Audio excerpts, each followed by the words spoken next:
Assalomu alaykum va rahmatullohi va barakatuh. Barli qarindoshlarım, Allohning salomati, mag'firati, barakati olsun.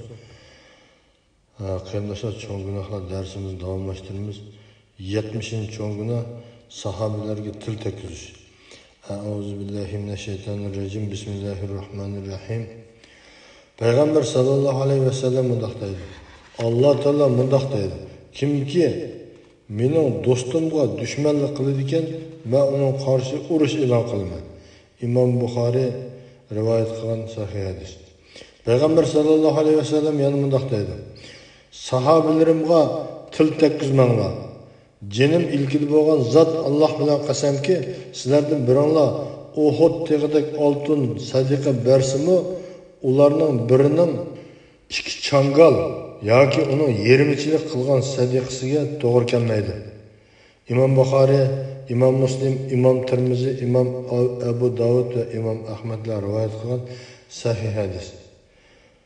Bu hadisda va bunga o'xshagan hadislarda Payg'ambar sallallohu alayhi va sallamdan keyin sahoba kiramlarni nishon qilib, ta'na qilish, tillash, tuhmat chaplash, haqoratlash, ayblash, hatto ularni kofirga chiqarishga jur'at qilishning nihoyatda cho'ng gunoh ekanligi bayon qilinadi.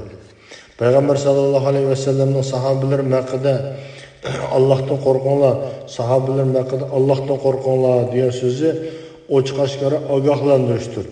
Uning kimki ularni yaxshi ko'rsa, meni yaxshi ko'rganligi uchun ularni yaxshi ko'rgan bo'ladi.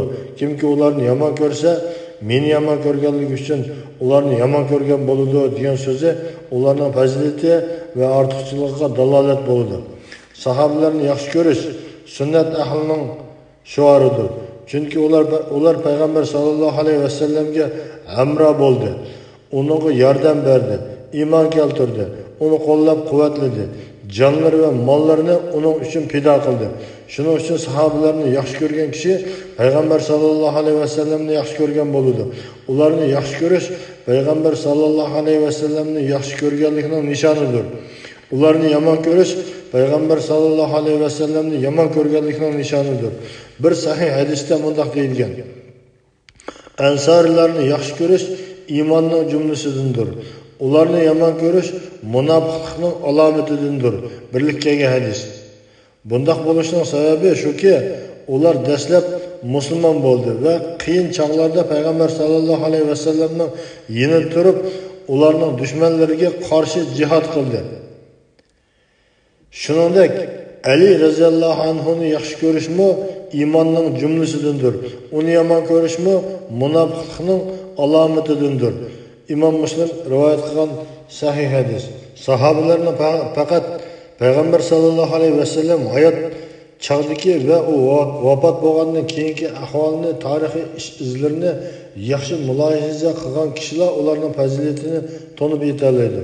Chunki ular payg'ambar sallallohu alayhi va sallamga iymon keltirishda, kofirlarga qarshi jihad qilishda Allohning va uning payg'ambarining so'zini ustunlikka erishtirishda, islom dinini tarqitish va islom alomatlarini izhor qilishda, farz va sunnatlarni o'rganishda oldin hisobda turdi.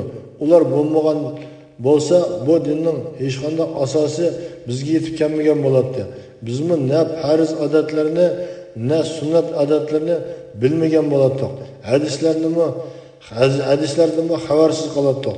Kimki ularga ta'na qilsa yoki til takkizsa, dindan va musulmon jamoatidan chiqib ketadi. Chunki ularga ta'na qilish va til takkizish e'tiqodiy jihatdan ilib aytganda ularni yomon ko'rganligini, ularga bo'lgan dushmanligini, ko'nglida yo'shirganligini isbotlab berdi. Bu bo'lsa Alloh taoloning Qur'on Karimda ularni maqtaganligi, payg'ambar sallallohu alayhi va sallamning ularning fazilatlarini va ortiqchiliklarini tilga ilib maqtaganligini, shundaqla ularni yaxshi ko'rganligini inkor qilishdir. Sahobalar payg'ambar sallallohu alayhi va sallamning yordamchilaridir. Shariatning bizga yetib kelishiga sabab bo'lgan kishilardir. Shariatni siz va bizga ilib kelgan kishini xo'rlash shariatni xo'rlash demakdir. Bu haqiqat munofiqlik va dinsizlikdan omon bo'lgan ahli sog'lom kishi uchun nihoyatda ro'shandir. Anas ibn Malik raziyallohu anhu mundoq deydi: bir qism sahobalar payg'ambar sallallohu alayhi vasallamning yana kelib biz haqoratga uchrayapmiz deb shikoyat qilgan edi. Payg'ambar sallallohu alayhi vasallam kimki sahobalarni haqorat qilsa, uning Allohning, farishtalarning va barliq insonlarning la'nati bo'ladi dedi. Tabarani rivoyat qilgan Albani sahih degan sahih hadis. İbn Mas'ud radhiyallohu anhudan rivoyat qilinadiki, payg'ambar sallallohu alayhi vasallam bunday degan: "Sahobalarim tilga ilinganda tilinglarni yig'inglar. Yulduzlar tilga ilinganda tilinglarni yig'inglar. Taqdir tilga ilinganda tilinglarni yig'inglar." Albani sahih degan sahih hadis. Ulamolar bu vaqtda bunday deydi: "Mahluqotlarning taqdirdagi oldin ola o'rinlashtirilishidagi sir hikmatlarni tadqiq qilganda tilni yig'ish iymonning va Allohning amriga bo'ysunganlikning alomatidir. Xuddi shuningdek, kimki Allohning irodasiga emas, balki yulduzlarning ta'sir qilish kuchiga e'tiqod qilsa, mushrik bo'ladi. Kimki payg'ambar sallallohu alayhi vasallamning sahobalarini tillasa,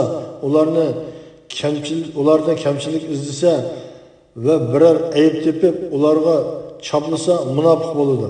Aksicha Allohni yaxshi ko'rish, payg'ambar sallallohu alayhi vasallamni yaxshi ko'rish, payg'ambar sallallohu alayhi vasallam ilib kelgan narsalarni yaxshi ko'rish, uning buyrug'ini ado qilgan kishilarni yaxshi ko'rish, uning yo'lida mangan va sunnatiga amal qilgan kishilarni yaxshi ko'rish, uning oila tavobiyatlarini yaxshi, bolalarni, ayollarni, sahobalarni va xizmatchilarni yaxshi ko'rish, shuningdek ularni yaxshi ko'rgan kishilarni yaxshi ko'rish, ularni yomon ko'rgan kishilarni yomon ko'rish har bir musulmonning bosh tortib bo'lmaydigan burchidir. Chunki iymonning eng mahkam tutqichi Alloh uchun yaxshi ko'rish va Alloh uchun yomon ko'rishdan iborat. İmam Ahmad ve İmam Abu Davud rivoyat qilgan Albani sahih degan sahih hadis. Ayyub Saxtiyani radhiyallohu anhu bunday deydi: "Kimki Abu Bakr radhiyallohu anhuni yaxshi ko'rsa, dinning munorini tikilgan bo'ladi. Kimki Umar radhiyallohu anhuni yaxshi ko'rsa, yo'lini oydinlashtirgan bo'ladi. Kimki Osmon radhiyallohu anhuni yaxshi ko'rsa, Allohning nuri bilan nurlangan bo'ladi. Kimki Ali radhiyallohu anhuni yaxshi ko'rsa, mahkam tutqiga esilgan bo'ladi. Kimki payg'ambar sallallohu alayhi vasallamning sahobalarida xayrlik bor desa, munofiqlikdan xoli bo'lgan bo'ladi." Sahobalarning fazilati va ortiqchiliklarini sanab tugatib bo'lmaydi. Ahli sunnat olimlari, ya'ni sunniy musulmonlarning o'limolari sahobalarning eng avzili jannat bilan bishorat berilgan 10 sahoba ekanligi, bu 10 sahoba ichidanmi eng avzili Abu Bakr radhiyallohu anhu, ondan qolsa Umar radhiyallohu anhu, ondan qolsa Osmon ibn Affan radhiyallohu anhu, ondan qolsa Ali ibn Abu Talib radhiyallohu anhu ekanligi haqida birdaklikka ega. Buningga bid'atchi, munofiqdan boshqa hech kim shak shubha qilmaydi. İzbar ibn Sariya radhiyallohu anhu rivoyat qilinadiki, payg'ambar sallallohu alayhi vasallam bunday degan: "Mening sunnatimga va mendan keyin to'g'ri yo'lda mang'uchi va to'g'ri yo'lga boshlovchi xalifalarimning yo'liga mahkam agishinglar. Bu yo'lda uchirgan jafo mushaqqatlarga sabr qilinglar. Bid'at ishlardan qat'iy saqlaninglar." İmam Abu Davud, İmam Tirmizi, İmam İbn Majah, İmam Ahmad, İmam Hakim ve İmam Darimi rivoyat qilgan Albani sahih degan sahih hadis. To'g'ri yo'lga boshlovchi xalifalar Abu Bakr radhiyallohu anhu, Umar radhiyallohu anhu, Osman radhiyallohu anhu ve Ali ibn Abu Talib radhiyallohu anhu qatorliqlardir. Alloh taolo Abu Bakr radhiyallohu anhuning fazilati haqida Qur'on Karimda bir qancha oyat nozil qilgan bo'lib, Sura Nurning 22-oyatida mundoq deydi: "Oranglarda ahli karam va davlatman bo'lganlar his aqrabolarga, miskinlarga bir narsa bermaslikka qasam qilmasin." Mana bu Sura Nurda bayon qilingan oyat. Bu oyatning Hazrati Abu Bakr radhiyallohu anhu haqida nozil bo'lganligida hech qanday ixtilof yo'q. Oyat uning asl fazilatini bayon qilmoqda. Allah Teala Sure Tevbe'nin 40. ayetinde yani mundaq deydi. Onunla fakat bir kişi yani Ebu Bekir Sıddık emra idi. Peygamber sallallahu aleyhi ve sellem'e demekçi. Aynı zamanda o ikisi gardı idi dedi. Mana bu ayet Ebu Bekir radıyallahu anhu bilen Peygamber sallallahu aleyhi ve sellem müşriklerden kaçıp garga kirib olgan çağdaki ahvalını bayan kılatkan ayet. Bu ayetname Ebu Bekir radıyallahu anhu hakkında nazil boğallığa hiç qanday ixtilaf yok.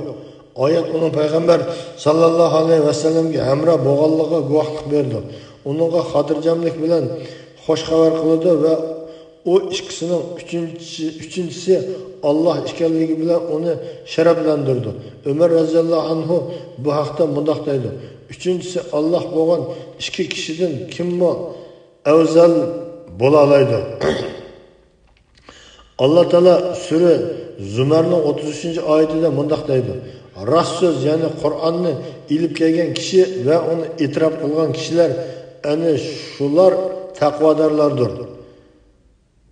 Cafer Sadık bu ayetin tefsirinde toxtalib mundaq deydi. Rast sözünü ilip kelgan kişi Muhammed sallallahu aleyhi ve sellem'dir. Onu tasdiqlagan kişi Ebu Bekir Sıddık radıyallahu anhu'dur. Şu sebepten sahabeler içinde onun mertebesi hemmetin yüksektir. Allah Teala sahabelerinin hemmesinden razı olsun. Kardeşler şunlaşka Peygamber sallallahu aleyhi ve sellem'in sahabelerine til tekkizishga, ularni ko'zga ilmaslikqa, ulardan qusur izlashga, ularni haqoratlashga qat'iy bo'lmaydi. Qur'on hadisda aniq bayon qilingan Allah Teala'mı 10 sahabega hayat vaqtida jannat kirdiganligi to'g'risida ayet vahiylar nazil qilgan. Ondan başka sahabelerimi Peygamber sallallahu aleyhi ve sellem benim sahabelerimge til tekkizmoqlar deb aniq buyurgan. Shuning uchun sahabeler til tekkizish ahli sunna vel jamoa musulmonlarning ishi emas. Har qanday musulmonning qilishga tegishli ishi emas. Ammo ularga shialar til tekkizdi, munofiqlar til tekkizdi, kofirlar til tekkizdi. Şununla biz bunday işlerden saklanışımız gerek. Çoğun günah sadır kılıştın özümüzü kutkuluşumuz gerek. Biz Müslüman deb özümüzü Müslüman sanaydikenmiz. Müslümanlık davasını kılıdikenmiz. Allah Teala buyurgan işlerini kılışımız gerek. Allah Teala çekilgen işlerini terk etişimiz gerek. Peygamber sallallahu aleyhi ve sellem'in sünnetlerini, hadislerini yaxşı öğrenip, durmuşumuza tatbiqlab, onunla amel kılışımız gerek. Onda qilmaganda bizning musulmonligimiz faqat og'zimizda bo'lib qoladi. Qiyomat kuni nurg'un azobga duchor bo'lamiz. Iymon etib qo'ygan bilanlar, shahodatni keltirib qo'ygan bilanlar jannatga kirib ketadigan ish yo'q. Do'zax qolmaydi degan ish gap bor. Ammo do'zaxdan chiqish uchun butun qilgan gunohlarni yuvib pokizlashda do'zaxda azobga duchor bo'lamiz. Şunun için kardeşler Allah'ın dergahına ak yüzlük bulup beriş için Allah'ın buyurganını kılaylı, çekliğini terk edeyle, Peygamber sallallahu aleyhi ve sellem'in hadisleri emel kılıp, akidimizni Allah'a pakiz, itikadımızı müstehkem kılıp, ak yolda katli tevrenmey, menişka iradı bağlap, her günlük turmuşumuzga manı şu şeriat ahkamlarını, Allah'ın buyruğu, Peygamber'in körsetmelerini tatbiqlab amal qilaydi. Qardoshlar, cho'ng gunohlar darsimizdan 70 cho'ng gunohni o'rgandik. Alloh taolo barliq qarindoshlarga manfaatli qilib bersin. Barliq qarindoshlarni bu 70 cho'ng gunohdan neri turgan pokiz iroda, aqidaga ega qilsin. Barliq qarindoshlarga hidoyat qilsin. Assalomu alaykum va rahmatullohi va barakatuh.